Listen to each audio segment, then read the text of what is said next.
പത്തനംതിട്ടയിൽ നിന്ന് പുറത്തു വന്നത് നമുക്ക് കേൾക്കുമ്പോൾ ആദ്യം വിശ്വസിക്കാൻ കഴിയാത്ത വിധം ഞെട്ടിപ്പിക്കുന്ന വിവരങ്ങളാണ്. 13 വയസ്സ് മുതൽ നമ്മുടെയൊക്കെ മകളുടെ പ്രായമേ ഉള്ളൂ ഒരു പെൺകുട്ടി ക്രൂരമായ പീഡനത്തിന്, ലൈംഗിക ചൂഷണത്തിന് ഇരയാവുകയാണ്. ലൈംഗിക ബന്ധം എന്താണ് എന്നതിനെക്കുറിച്ച് പോലും അറിയാത്ത പ്രായത്തിൽ ഒരു കുഞ്ഞിനെ തുടർച്ചയായി പീഡിപ്പിക്കുകയാണ്. 4 വർഷം 64 പേരാൽ ആ കുഞ്ഞ് പീഡിപ്പിക്കപ്പെടുകയാണ്. ഇതുപോലെ ഒരു കൊടിയ പീഡനത്തിന്റെ ഒരു പോക്സോ കേസിന്റെ വാർത്ത നമ്മൾ അധികം കേട്ടിട്ടുമില്ല. കേരളത്തെ പിടിച്ചുലച്ച സൂര്യനെല്ലി പെൺവാണിഭ കേസിനേക്കാൾ കൂടുതലാണ് പത്തനംതിട്ട പീഡനക്കേസിലെ പ്രതികളുടെ എണ്ണം.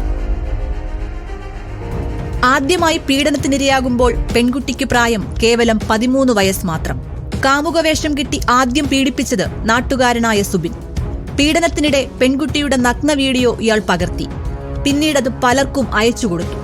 അങ്ങനെ സുഹൃത്തുക്കളും അവരുടെ പരിചയക്കാരും വഴി പെൺകുട്ടി പലരുടെ കൈകളിലേക്കെത്തി. കൂടുതൽ പേരിലേക്ക് വീഡിയോ എത്തിയതോടെ പെൺകുട്ടി കടുത്ത സമ്മർദ്ദത്തിലായി.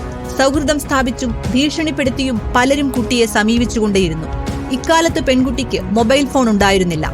രാത്രിയിൽ പിതാവിന്റെ ഫോണിലായിരുന്നു പ്രതികൾ കുട്ടിയോട് ആശയവിനിമയം നടത്തിയിരുന്നത്. ഇതിലേക്കും നഗ്ന വീഡിയോകൾ എത്തിക്കൊണ്ടേയിരുന്നു.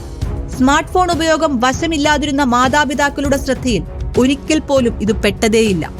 ഇപ്പോൾ പെൺകുട്ടിക്ക് പ്രായം 18 വയസ്സ്. 4 വർഷത്തിനിടെ 62 പേർ പീഡിപ്പിച്ചുവെന്നാണ് മൊഴി. പ്രായപൂർത്തിയാകാത്ത വിദ്യാർത്ഥി മുതൽ ക്രിമിനൽ കേസുകളിലെ പ്രതികൾ വരെ നീളുന്നതാണ് ആ പട്ടിക.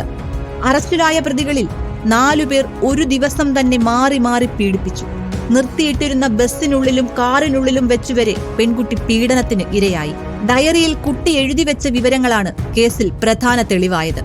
പ്രതികളുമായി ആശയവിനിമയം നടത്തിയിരുന്ന ഫോണിൽ നിന്നും നിർണായക വിവരങ്ങൾ ലഭിച്ചു. 42 പേരുടെ ഫോൺ നമ്പർ പെൺകുട്ടിയുടെ അച്ഛന്റെ ഫോണിൽ നിന്നാണ് കിട്ടിയത്. 62 പേരും കേസിൽ പ്രതികളാകുമെന്നാണ് അന്വേഷണ സംഘം നൽകുന്ന സൂചന. പ്രതികളുടെ എണ്ണം ഉയരാനുള്ള സാധ്യതയും തള്ളിക്കളയാനാകില്ല. സംസ്ഥാനത്ത് കോളിളക്കം സൃഷ്ടിച്ച സൂര്യനെല്ലി പീഡന കേസിനേക്കാൾ കൂടുതലാണ് ഈ കേസിലെ പ്രതികളുടെ എണ്ണം. 1996 സൂര്യനെല്ലി കേസിൽ പ്രതിപ്പട്ടികയിലുണ്ടായിരുന്നത് 42 പേർ. എന്തായാലും ക്രൂരപീഡനവുമായി ബന്ധപ്പെട്ട് പത്തനംതിട്ടയിൽ നിന്ന് പുറത്തുവരുന്ന ഓരോ വാർത്തയും കേരള മനസാക്ഷിയെ ഞെട്ടിപ്പിക്കുന്നതാണ്. ഇത് കേരളമാണോ എന്നുപോലും ചോദിച്ചു പോകുന്ന സാഹചര്യം. News desk reporter.